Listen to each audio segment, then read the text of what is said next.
The BFA's British Flyball Championships were held on the 16th, 17th and 18th of August 2013 here at Catton Hall, Walton-on-Trent, South Derbyshire. There were clubs competing from all over the UK for the coveted championship trophy. The whole event was sponsored by the premier dog food company, CSJ Specialist Canine Feeds Limited, for the 5th time in succession. CSJ have their own range of specially formulated dog foods, numerous vitamins and herbal supplements, treats and much more. Everything to keep your dog healthy and full of stamina. Flyball has developed into a highly competitive relay dog sport. The competition is run in heats, which are electronically timed along a jump lane.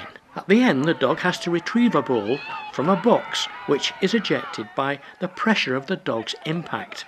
Then it runs back with the ball over the jumps, through the start line, to where the next dog begins its consecutive run. Dogs can be trained and raced at the age of 12 months and called a starter or a learner. In the BFA, they can't compete in open competitions until they're 18 months old and experienced. There can be 6 dogs in each team, 4 to race and 2 to stand by, which you can swap with the others as you wish. There is no breed or size barrier. Pedigree dogs compete with mongrels. Some of them have come from rescue centres and been trained. Dogs certainly love this sport, and it's popular. Hundreds of competitions have taken place in this year alone here in the UK. If you fancy having a go, why not join the British Flyball Association?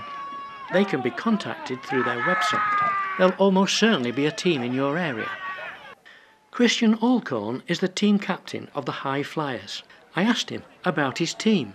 We're a team based in Hertfordshire. We were formed back in 2007, just a group of friends that had experienced flyball before, but we wanted our own team. So we've been competing competitively at BFA for about 6 years now. Yeah. And how do you encourage people into the sport? The sport flyball in United Kingdom's growing all the time, and I'm a regional representative of the East region of the United Kingdom. So I basically receive emails from people that want to get involved in the sport, and then I just liaise with them and try and encourage them to maybe a local team, or if they haven't got a team in their area, help them set up, and also go and train with other teams in my area as well, just to give them some advice and tips and things like that. Kristian is keen to keep abreast of all the new developments in the sport. I co-hosted 3 training seminars where we invite 2 top Canadian flyballers to come over, and basically they conduct seminars and teach all the people that come about positive reinforcement, because that's really important, and also just new techniques that have come over from what they've developed over in America and Canada. We learn and encourage the dogs to be maybe faster, but the most important thing is for them to have the better training technique, and we reduce the injury of dogs. So are you saying that Canada and America have an influence on the sport over here? Definitely. It actually started over in North America, I think back in the 70s, and they are the pioneers of the sport, and also they're very fast as well. I think they're running in the 14 seconds now, so we've got a little bit of catching up to do. Besides jump height, there appears to be 2 main and crucial elements to success within a team. A well-trained, fast and focused dog, and a good handler with a keen eye for timing. Releasing the dog too early will result in a crossover with the returning dog that infringes this area behind the start line and before the first jump. This is a fault, and that dog will have to run again, adding on more unwanted time. A perfect cross would be nose to nose on the start line. It's hard to get that precision. So the aim has to be to get as near to that as possible to achieve a faster time. This is why the handler's timing on release of his or her dog is such an important element needed for good results. A highly tuned team with this skill perfected is undoubtedly going to be one of the top contenders, provided the dogs can run clear without dropping the ball, knocking down the jumps or running out. There's always that chance at the speed they travel. Faults and false starts are indicated with different coloured flashing lights operated by the judges sat on the side of each start line. The height of the jumps is determined by the size of the smallest dog that's in the team. For example, if that dog is 17 inches to the withers, the jumps are set to 12 inches high, a 5-inch difference. If the smallest dog was 12 inches high, the jumps are set to just 7 inches. The maximum jump height is 14 inches. Running a small dog may mean that the larger ones can go faster over the lower jumps, which could result in faster times. Small dogs aren't as fast, and they have to climb for the ball at the box. But a small dog entered may mean the larger dogs save precious energy for later in the competition. It's about tactics. Each club is identified by its colours and name. Every club has a primary name. Within the club there can be a number of teams that run with a name variation, which includes that primary name. The entrants are split up into divisions according to their seed times, and through prior results faster dogs can move up through those teams. Those with the top 6 seed times compete in Division 1. After 2 or 3 days of numerous heats through all the different teams, the competition ends in a duel between the 2 fastest Division 1 teams for the championship. Patricia Preston talked about her club. We're called Ready to Fly. We're quite a new club, been going about 2-3 years now. This is our second, third time at the Champs. It's so nice to be here and race against teams that perhaps you don't see very often. So we're based in the northwest of England at Blackpool, and we're meeting teams here from the southeast, Scotland, Isle of Man. It's absolutely fantastic mixing and seeing everybody. How many members are there in your club? It's quite a big club. We've got about 20 members, and we're going to run 6 teams in our next competition, which will be a first for us. Yeah. Later I asked Patricia whether she used CSJ dog food. We actually do use your products. Most of us run on your Command Performance range. We find that's best for our active sporting dogs. And a lot of us actually use your herbs. Personally, I use Easy Peasy because the dogs are my hobby and Flyball's mine, but my husband's is gardening, and we find with Easy Peasy it prevents burn marks on the lawn. And the other one that most of us use is your Billy No Mates, which repels fleas and ticks. We all think that's wonderful. The weather wasn't always wonderful. Bright sunshine one minute and dark clouds the next. Ominous. With so many results to compile into the correct order from each heat, the crew in the secretary's tent were extremely busy. Sorting it out wasn't helped by the wind, which was rapidly gathering momentum. Eventually it became too much and the crew relocated to the double-decker bus next door. It was all hands on deck to hold down the tent and dismantle it before it took flight. But Sunday was better, and the sun shone as the championship judge, Rachel Child, waited in the arena surrounded by a large number of spectators, excited by the anticipation of the imminent duels.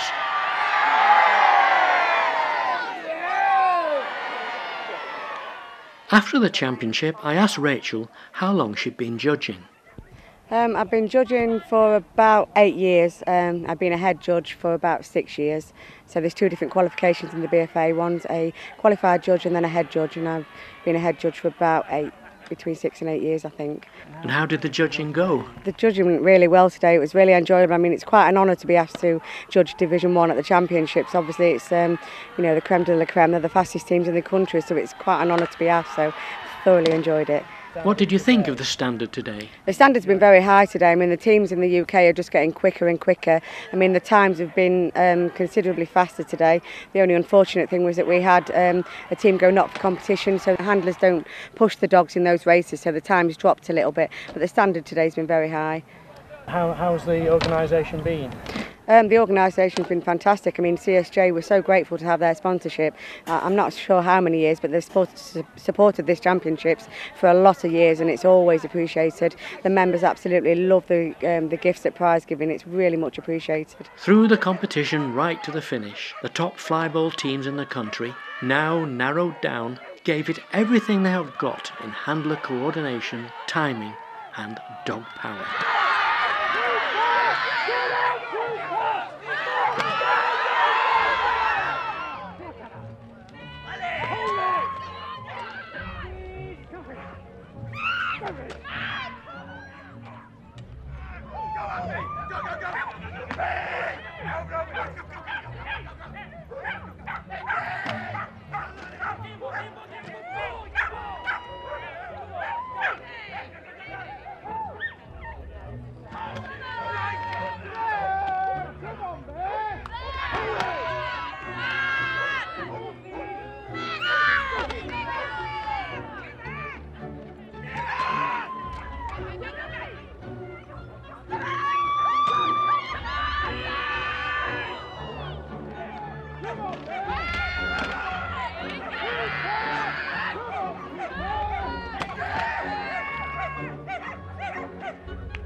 It was a live wires win over Mansfield Marnix, who lost on faults.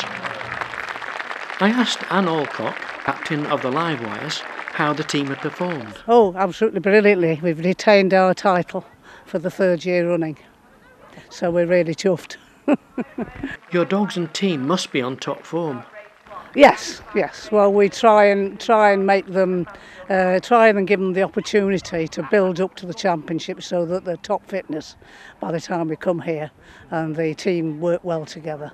So are we talking about months here of training to get to the stage? Yeah, well, we want to obviously get a good time to get in Division 1, and we have to do that by sometime in July, which we did.